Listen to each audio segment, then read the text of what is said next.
नमस्कार, मैं अमिता जैन। आज मैं जयशंकर प्रसाद कृत आधुनिक युग के सर्वश्रेष्ठ महाकाव्य कामायनी के लज्जा सर्ग के महत्व को बताने जा रही हूँ। साहित्य शास्त्र के अनुसार लज्जा व्रीड़ा नामक मनोभाव है, संचारी मनोभाव है। कोई युवती जब पुरुष के संपर्क में आती है तो यह मनोभाव उसके हृदय में उत्पन्न हो जाता है। कामायनी के संदर्भ में यदि देखें तो श्रद्धा जब मनु के संपर्क में आती है तो उसके अंदर भी यह स्थिति उत्पन्न हो जाती है या यह मनोभाव उत्पन्न हो जाता है। प्रलय के पश्चात इस धरती पर मनु अकेले बचे हैं। गंधर्व कुमारी श्रद्धा से उनका संपर्क होता है। श्रद्धा एक अलड़ युवती जो ज्ञान और विज्ञान की जिज्ञासा लिए हुए विभिन्न स्थानों पर भ्रमण किया करती है, मनु से मिलती है, मनु से संपर्क होता है। स्वभाव के अनुसार श्रद्धा उनसे तर्क वितर्क किया करती है, कभी उनकी गोद में बैठ जाया करती है और इस तरह से सहज और स्वाभाविक तरीके से उनके साथ रहती है। अचानक ही श्रद्धा का हृदय अचानक ही परिवर्तित हो जाता है। वो अल्लड़ युवती एक शर्मीली युवती के रूप में परिवर्तित हो जाती है, बदल जाती है। श्रद्धा जो कि उनसे तर्क वितर्क किया करती थी, दौड़ते हुए उनके साथ में खेला करती थी, अब एक एक कदम चलने में उसे दिक्कत हो रही है। पैर लड़खड़ाने लगे हैं, बात करने लगती है तो वाक्य विन्यास बिगड़ जाता है, शब्द उसे याद नहीं आते हैं, पलकें झुक जा रही है, वो मनु को देख भी नहीं पा रही है, न उनसे बात कर पा रही है और चेहरा लाल रंग का होता चला जा रहा है, कानों में लाली छा गई है और हृदय धड़कता चला जा रहा है। श्रद्धा कहती है कि मेरे हृदय में ये कौन सी स्थिति उत्पन्न हो गई है, क्यों मैं इतनी परवश होती चली जा रही हूँ, क्यों मैं इतनी बेबस हो गई हूँ। जिस मनु से और सभी व्यक्तियों से मैं स्वाभाविक रूप से वार्तालाप किया करती थी और अब मैं कुछ भी कर पाने में असमर्थ हो रही हूँ। श्रद्धा पूछती है, तुम कौन? हृदय की परवशता सारी स्वतंत्रता छीन रही, स्वच्छंद सुमन जो खिल रहे, जीवन वन से हो बीन रही। श्रद्धा सर्ग में लज्जा सर्ग में लज्जा का मानवीकरण किया गया है। मानव रूप में लज्जा रति की प्रतिकृति कहकर अपने आप को श्रद्धा के प्रश्नों का उत्तर देती है। वो कहती है, इतना न चमत्कृत हो बाले, अपने मन का उपचार करो। मैं एक पकड़ हूँ जो कहती, ठहरो कुछ सोच विचार करो। लज्जा श्रद्धा को बताती है कि स्त्री या नारी इस सृष्टि का सबसे सुंदर रूप है, वो ईश्वर का वरदान है, लेकिन उसका सौंदर्य वैसे ही नष्ट ना हो जाए, उसका जीवन वैसे ही नष्ट ना हो जाए, इसके लिए वो लज्जा कोशिश करती है। वो कहती है, उज्ज्वल वरदान चेतना का सौंदर्य जिसे सब कहते हैं, जिसमें अनंत अभिलाषा के सपने सब जगते रहते हैं। लज्जा कहती है कि मैं उस चंचल की धात्री हूँ, उस चंचल स्त्री की धात्री हूँ जिसे अपना महत्व बताने की कोशिश करती हूँ या अपने गौरव का पाठ पढ़ाने का कार्य करती हूँ। मैं उसी चपल की धात्री हूँ, गौरव महिमा हूँ सिखलाती, ठोकर जो लगने वाली है उसको धीरे से समझाती। लज्जा एक ऐसा मनोभाव है जो किसी भी स्त्री या किसी भी युवती के हृदय में उस समय आ जाता है जब उसे किसी भी प्रकार का ऐसा निर्णय लेना होता है जो उसके जीवन को बदल देता है। ये स्थिति ऐसी है जब कोई निर्णय लेने वाली होती है उससे पहले अपने आप को रोक लेती है,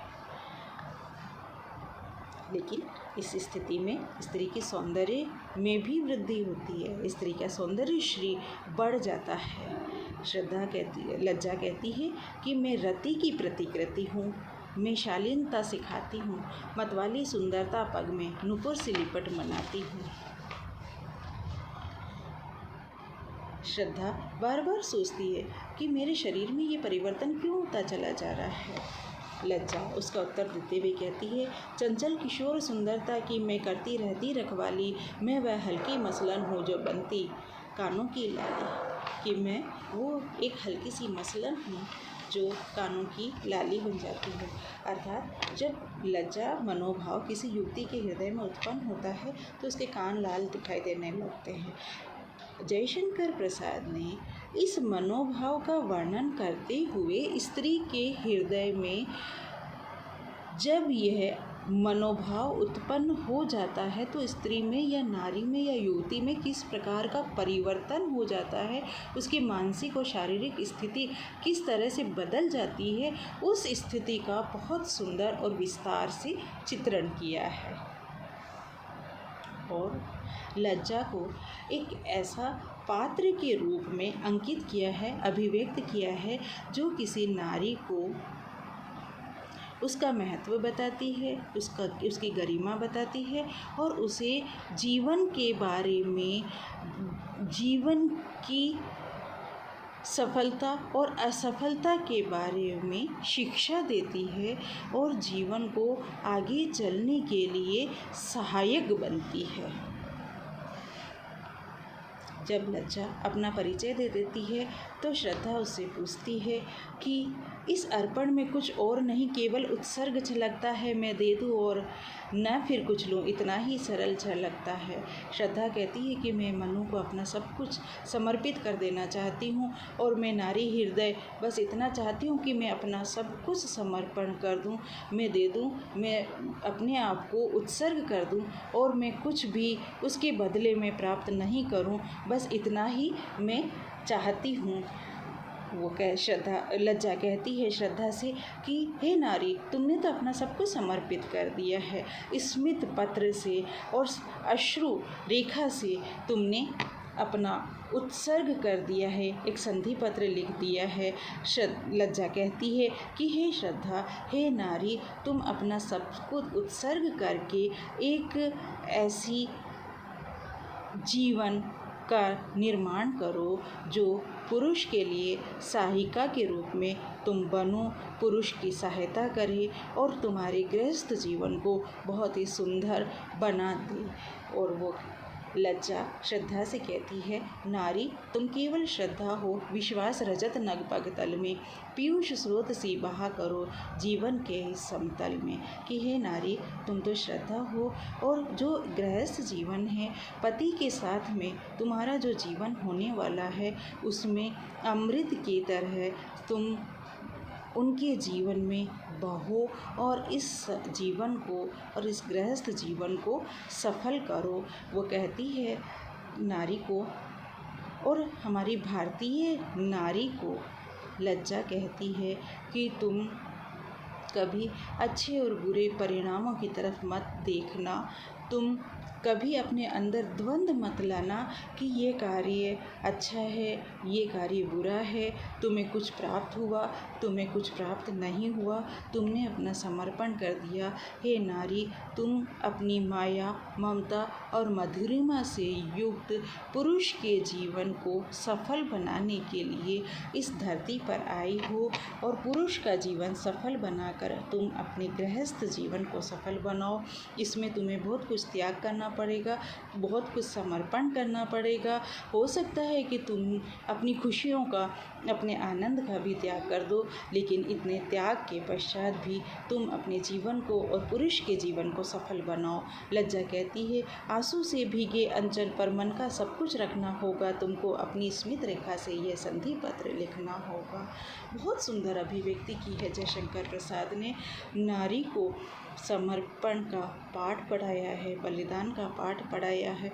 कई बार ऐसा होगा कि उसके जीवन में कई कष्ट आएंगे, कई दुख आएंगे, पर फिर भी उसे अपने विराट व्यक्तित्व को जीवित रखते हुए उस विराट कल्पना को साकार करना है, जो कल्पना गृहस्थ जीवन की है।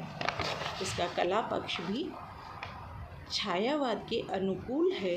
कामायनी महाकाव्य छायावाद की सर्वश्रेष्ठ कृति है, आधुनिक युग का सर्वश्रेष्ठ महाकाव्य है। छायावाद की सभी विशेषताएं, कलात्मक विशेषताएं कामायनी में स्थान पाती है या चरम रूप से दिखाई देती है।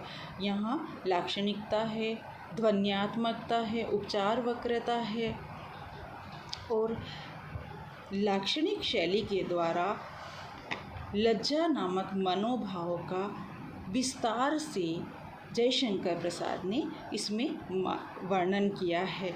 वो कहती है व्रीड़ा नामक संचारी भाव है ये लज्जा, और ये संचारी भाव सब अंग मोम से लगते हैं कहकर श्रद्धा के द्वारा अभिव्यक्त हुआ है कि किस तरह से इस संचारी भाव का यह लज्जा का हृदय में उत्पन्न हो जाना कैसी स्थिति को उत्पन्न कर देता है। लज्जा का मानवीकरण किया गया है। छाया प्रतिमा गुनगुना रही, वो एक ऐसी प्रतिमा है जो शाम के समय की लालिमा में, लालिमा के समान उसकी लालिमा से एक प्रतिमा के रूप में श्रद्धा को पाठ पढ़ाने के लिए आई है। चंचल किशोर सुंदरता की मैं करती रहती रखवाली कहती है लज्जा, और इस प्रकार लज्जा नामक मनोभाव का मानवीकरण किया गया है। उपमा अलंकार प्रमुखता के साथ में इस सर्ग में आया है। गोधूल की सी ममता हो, ये लज्जा के लिए कहा गया है। रूपक अलंकार भी यहाँ पर स्थान प्राप्त करता है। लज्जा नामक मनोभाव का वर्णन किया गया है।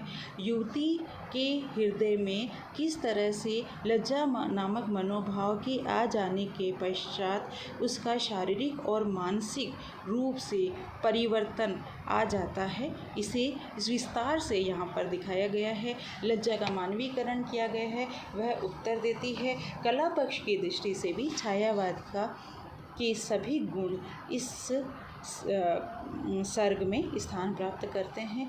यह सर्ग कामायनी का हृदय है, कामायनी का केंद्र है। दूसरी ओर हम भी ये कह सकते हैं कि जब मनुष्य किसी भी प्रकार का कोई निर्णय लेना चाहता है, निर्णय लेने लगता है, तो उसकी अंतरात्मा ही उसे उसका मार्गदर्शन करती है।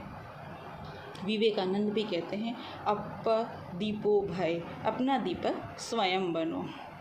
व्यक्ति की अंतरात्मा, उसका हृदय उसे किसी भी मार्ग को चुनने, उस मार्ग पर चलने, उस मार्ग की समस्याओं को झेलने और समस्याओं पर विजय प्राप्त करने में सहायक होता है।